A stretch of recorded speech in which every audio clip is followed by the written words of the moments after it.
Hello friends, welcome back to the channel. ನಾನು ಚೈತ್ರ ಶೆಟ್ಟಿ. ಇವತ್ತಿನ ವಿಡಿಯೋದಲ್ಲಿ ಯಾವ ರೀತಿ ಮಟನ್ ಸಾರು ಮಾಡೋದು ಅಂತ ಹೇಳಿ ನೋಡ್ಕೊಂಡು ಬರೋಣ. ಯಾರು ನನ್ನ ಚಾನಲನ್ನು ಮೊದಲಿಗೆ ನೋಡ್ತಿದ್ದೀರಾ ದಯವಿಟ್ಟು ಸಬ್ಸ್ಕ್ರೈಬ್ ಮಾಡ್ಕೊಳ್ಳಿ, ಮುಂದೆ ಇರುವ ಬೆಲ್ ಐಕಾನನ್ನು ಕ್ಲಿಕ್ ಮಾಡ್ಕೊಳ್ಳಿ, ಹಾಗೆ ನನಗೆ ಸಪೋರ್ಟ್ ಮಾಡಿ. ಇವಾಗ ಒಂದು ಬಾಣಲಿಯಲ್ಲಿ 2 ಸ್ಪೂನ್ ಆಗುವಷ್ಟು ತೆಂಗಿನೆಣ್ಣೆನ ತಗೊಳ್ಳಿ. ಅದಕ್ಕೆ ಸ್ವಲ್ಪ ಮೆಣಸನ್ನು ಹಾಕೊಳ್ಳಿ, ಕೆಂಪು ಮೆಣಸನ್ನು ಹಾಕೊಂಡ್ಬಿಟ್ಟು ಚೆನ್ನಾಗಿ ರೋಸ್ಟ್ ಮಾಡ್ಕೊಳ್ಳಿ. ಹಾಗೆ 1-2 ಸ್ಪೂನ್ ಆಗುವಷ್ಟು ಕೊತ್ತಂಬರಿ ಬೀಜನ ಹಾಕೊಳ್ಳಿ. ಅದನ್ನೂ ಕೂಡ ಹಾಗೆ ಕೆಂಪಾಗೋ ಹಾಗೆ ಚೆನ್ನಾಗಿ ರೋಸ್ಟ್ ಮಾಡ್ಕೊಳ್ಬೇಕು. ಹಾಗೆಯೇ 1 ಚಮಚ ಜೀರಿಗೆ, ಚಿಕ್ಕ ಚಮಚದಲ್ಲಿ ನಾನು ಹಾಕ್ಕೊಂಡಿದ್ದು ಹಾಕ್ಕೊಳ್ಳಿ, ಅದನ್ನು ರೋಸ್ಟ್ ಮಾಡ್ಕೊಳ್ಳಿ. ಹಾಗೆಯೇ ನಾನಿಲ್ಲಿ 1 ಆನಿಯನನ್ನು ತೊಗೊಂಡಿದ್ದೀನಿ, ಅದನ್ನು ಕೂಡ ಚೆನ್ನಾಗಿ ಕೆಂಪಾಗೋ ತನಕ ರೋಸ್ಟ್ ಮಾಡ್ಕೊಳ್ಳಿ. ಅದಕ್ಕೆ ಸ್ವಲ್ಪ ಜಿಂಜರ್ನ ಹಾಕ್ಕೊಳ್ಳಿ, ಶುಂಠಿನ ಹಾಕ್ಕೊಳ್ಳಿ. ಹಾಗೆಯೇ ಬೆಳ್ಳುಳ್ಳಿಯನ್ನು 8-9 ಬೆಳ್ಳುಳ್ಳಿಯನ್ನು ಹಾಕ್ಕೊಂಡು ಚೆನ್ನಾಗಿ ಕೆಂಪಿಗೆ ಆಗೋ ತನಕನೂ ಅದನ್ನು ರೋಸ್ಟ್ ಮಾಡ್ಕೊಳ್ಬೇಕು. ಹಾಗೆ ನಾನಿಲ್ಲಿ 1 ಪ್ಯಾಕೆಟಲ್ಲಿರುವಂತಹ ಮಸಾಲೆ, ಗರಂ ಮಸಾಲೆನ ಹಾಕ್ಕೊಂಡಿದ್ದೀನಿ. ಚೆನ್ನಾಗಿ ರೋಸ್ಟ್ ಮಾಡ್ಕೊಳ್ಳಿ. ಎಲ್ಲವನ್ನು ಚೆನ್ನಾಗಿ ರೋಸ್ಟ್ ಮಾಡ್ಕೊಂಡ್ಮೇಲೆ ಮೇಯ್ನಾಗಿ ಮಟನ್ ಸಾರಿಗೆ ಗಸಗಸೆನ ಹಾಕೋಬೇಕು. 1.5 ಚಮಚದಷ್ಟು ಗಸಗಸೆನ ಹಾಕ್ಕೊಂಡು ಆಮೇಲೆ ಸ್ವಲ್ಪ ಕೊತ್ತಂಬರಿ ಸೊಪ್ಪು ಹಾಗೆ ಸ್ವಲ್ಪ ಪುದೀನ ಸೊಪ್ಪನ್ನು ಹಾಕ್ಕೊಂಡ್ಬಿಟ್ಟು ಚೆನ್ನಾಗಿ ರೋಸ್ಟ್ ಮಾಡ್ಕೊಳ್ಳಿ. ಕೊನೆಯದಾಗಿ ಲೋ ಫ್ಲೇಮಲ್ಲಿ ಇಟ್ಕೊಂಡ್ಬಿಟ್ಟು ಪುಟಾಣಿನ ಹಾಕ್ಕೊಂಡು ಚೆನ್ನಾಗಿ ಮಿಕ್ಸ್ ಮಾಡ್ಕೊಳ್ಬೇಕು. ಸೀದೋಗುತ್ತೆ ಹೈಯಲ್ಲಿಟ್ಟಾಗ, ಹಾಗಾಗಿ ಸ್ಲೋವಲ್ಲೇ ಇದನ್ನು ಚೆನ್ನಾಗಿ ರೋಸ್ಟ್ ಮಾಡ್ಕೊಳ್ಳಿ. ಹಸಿ ವಾಸನೆಯನ್ನು ಹೋಗೋ ತನಕನೂ ರೋಸ್ಟ್ ಮಾಡ್ಕೊಳ್ಬೇಕು. ಆಮೇಲೆ ಇದಕ್ಕೆ ಒಂದು ಚಿಕ್ಕ ಗಾತ್ರದ ಇಷ್ಟು ನಾನು ಮಾತ್ರ ಇಷ್ಟು ಹಾಕಿದ್ದೀನಿ, ಚಿಕ್ಕದು ಹುಣಸೆ ಹುಳಿನ ಹಾಕೊಳ್ಳಿ. ಹುಣಸೆ ಹುಳಿನ ಹಾಕೊಂಡ್ಬಿಟ್ಟು ಈ ಥರ ಚಿಕ್ಕದಾಗಿ ಹುಣಸೆ ಹುಳಿನ ಹಾಕೊಂಡ್ಬಿಟ್ಟು ಸ್ವಲ್ಪ ಕಾಯಿ ತುರಿನ ಸೇರಿಸ್ಕೊಂಡು, ಕೆಲವರು ಕಾಯಿ ಹಾಕ್ತಾರೆ, ಕೆಲವರು ಹಾಕಲ್ಲ, ಕಾಯಿ ತುರಿನ ಸೇರಿಸ್ಕೊಂಡು ಚೆನ್ನಾಗಿ ಪೇಸ್ಟ್ ಮಾಡ್ಕೊಳ್ಳಿ. ಈ ರೀತಿ ಪೇಸ್ಟ್ ಮಾಡ್ಕೊಳ್ಳಿ. ಆಮೇಲೆ ನಾನು ಕುಕ್ಕರ್ನಲ್ಲಿ 1-2 ಸ್ಪೂನು ಎಣ್ಣೆ, 2 ಸ್ಪೂನ್ ತುಪ್ಪ ತಗೊಂಡಿದ್ದೀನಿ. ಅದಕ್ಕೆ ಸ್ವಲ್ಪ ಗರಂ ಮಸಾಲೆ ಅಂದರೆ ಎಲ್ಲ ಸ್ಪೈಸಸನ್ನು ಹಾಕೊಂಡಿದ್ದೀನಿ. 2 ಆನಿಯನ್ ಹಾಕೊಂಡಿದ್ದೀನಿ, ಚಿಕ್ಕದು. ಸೊ ಆನಿಯನ್ ಹಾಕೊಂಡ್ಬಿಟ್ಟು ಚೆನ್ನಾಗಿ ಕೆಂಪಾಗೋ ತನಕ ಅದನ್ನು ರೋಸ್ಟ್ ಮಾಡ್ಕೊಳ್ಳಿ. ಸ್ವಲ್ಪ ಟೊಮೆಟೊ ಹಾಕ್ಕೊಳ್ಳಿ, ಜಾಸ್ತಿ ಬೇಡ, ಯಾಕಂದರೆ ಹುಣಸೆ ಹುಳಿ ಹಾಕಿರೋದ್ರಿಂದ ತುಂಬ ಟೊಮೆಟೊ ಹಾಕುವ ಅವಶ್ಯಕತೆ ಇಲ್ಲ. ಹುಣಸೆ ಹುಳಿ ಹಾಕಿಲ್ಲ ಅಂತಂದರೆ ಟೊಮೆಟೊ ಪ್ರಮಾಣನ ಜಾಸ್ತಿ ಮಾಡ್ಕೊಳ್ಳಿ.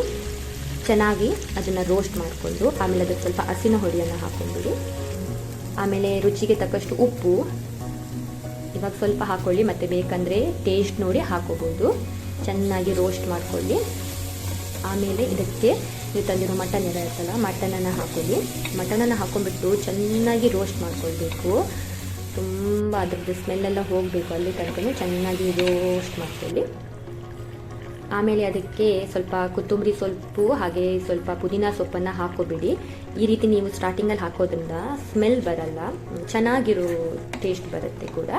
ಸೊ ಚೆನ್ನಾಗಿ ಎಣ್ಣೆ ಆಯಿಲ್ ಬಿಟ್ಕೊಳ್ಳೋ ತನಕನೂ ರೋಸ್ಟ್ ಮಾಡ್ಕೊಳ್ಳಿ. ಮಟನನ್ನು ಚೆನ್ನಾಗಿ ಮಾಡ್ಕೊಳ್ಳಿ.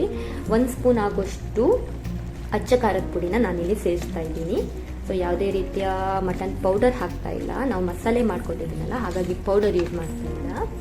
ಸೊ ಚೆನ್ನಾಗಿ ಮಿಕ್ಸ್ ಮಾಡ್ಕೊಳ್ಳಿ.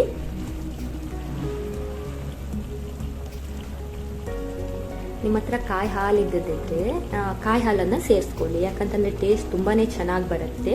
ಕಾಯಿ ಹಾಲಿಲ್ಲ ಅಂತಂದರೆ ಪರವಾಗಿಲ್ಲ, ಸ್ಕಿಪ್ ಮಾಡ್ಕೋಬೋದು, ಬಟ್ ಹಾಕ್ಕೊಂಡ್ರೆ ತುಂಬ ಒಳ್ಳೆಯದು. ಚೆನ್ನಾಗಿ ಮಿಕ್ಸ್ ಕೊಟ್ಕೊಳ್ಳಿ. ದಯವಿಟ್ಟು ನನ್ನ ಚಾನಲನ್ನು ಯಾರು ನೋಡ್ತಾ ಇದ್ದೀರಾ ಸಬ್ಸ್ಕ್ರೈಬ್ ಮಾಡ್ಕೊಂಡು ನೋಡಿ, ಸಪೋರ್ಟ್ ಮಾಡಿ ನನಗೆ. ಆಫ್ಟರ್ ಲಾಂಗ್ ಟೈಮ್ ವಿಡಿಯೋ ಮಾಡ್ತಾ ಇದ್ದೀನಿ, ಹಾಗಾಗಿ ಸಪೋರ್ಟ್ ಮಾಡಿ ನೀವು. ಸೊ ಇವಾಗ ನೀವು ಕಡ್ದಿಟ್ಕೊಂಡಿದ್ದೀರಲ್ಲ ಮಸಾಲೆನೆಲ್ಲ ಹಾಕೊಂಡ್ಬಿಡಿ. ಅದಕ್ಕೆ ಎಷ್ಟು ನೀರು ಬೇಕು, ಹೇಗೆ ಏನು ಅಂತ ಹೇಳಿ ಕನ್ಸಿಸ್ಟೆನ್ಸಿ ನಿಮಗೆ ಗೊತ್ತಾಗುತ್ತಲ್ವಾ, ಮಾಡ್ತಾ ಮಾಡ್ತಾ ಹಾಗೇ ಗೊತ್ತಾಗುತ್ತಲ್ಲ. ಹಾಗೆ ನೀರು ಸೇರಿಸ್ಕೊಳ್ಳಿ, ಎಷ್ಟು ಬೇಕು ಅಷ್ಟು ನೀರು ಸೇರಿಸ್ಕೊಂಡ್ಬಿಟ್ಟು 3 ವಿಸಿಲ್ ಆಗೋ ತನಕನೂ ಇದನ್ನು ಕೂಗಿಸ್ಕೊಳ್ಳಿ. ಯಾಕಂತಂದರೆ ಮಟನ್ ಆಲ್ರೆಡಿ ಚೆನ್ನಾಗಿ ಬೆಂದಿರುತ್ತೆ, ಬಟ್ ಸ್ವಲ್ಪ 3 ವಿಸಿಲ್ ಕೂಗಿಸ್ಕೊಳ್ಳಿ. ಸ್ವಲ್ಪ ಬೆಂದಿರುತ್ತಲ್ಲ, ಹಾಗಾಗಿ ಚೆನ್ನಾಗಿ ಬೇಯುತ್ತೆ 3 ವಿಸಿಲ್ ಕೂಗಿಸ್ಕೊಂಡಾಗ. ನೋಡ್ಬೋದು, ನಾನಿಲ್ಲಿ ಕ್ಲೋಸ್ ಮಾಡಿ 3 ವಿಸಿಲ್ ಹಾಕ್ಕೊಂಡಿದ್ದೀನಿ.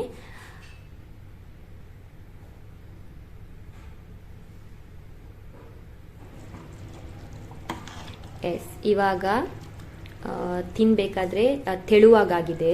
ದಪ್ಪ ಬೇಕಂತಂದರೆ ದಪ್ಪ ಮಾಡ್ಕೊಳ್ಳಿ. ನಾನು ಸ್ವಲ್ಪ ದಪ್ಪ ಬೇಕು, ಹಾಗಾಗಿ ನಾನು ಪುನಃ ಅದನ್ನು ಕುದಿಸ್ಕೊತಾ ಇದ್ದೀನಿ.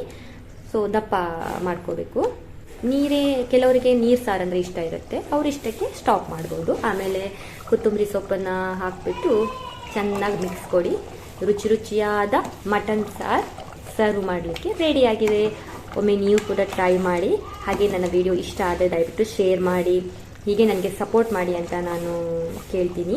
ಓಕೆ, ಇಲ್ಲಿಗೆ ಈ ವಿಡಿಯೋನ ಎಂಡ್ ಮಾಡ್ತೀನಿ. ಬಾಯ್ ಬಾಯ್.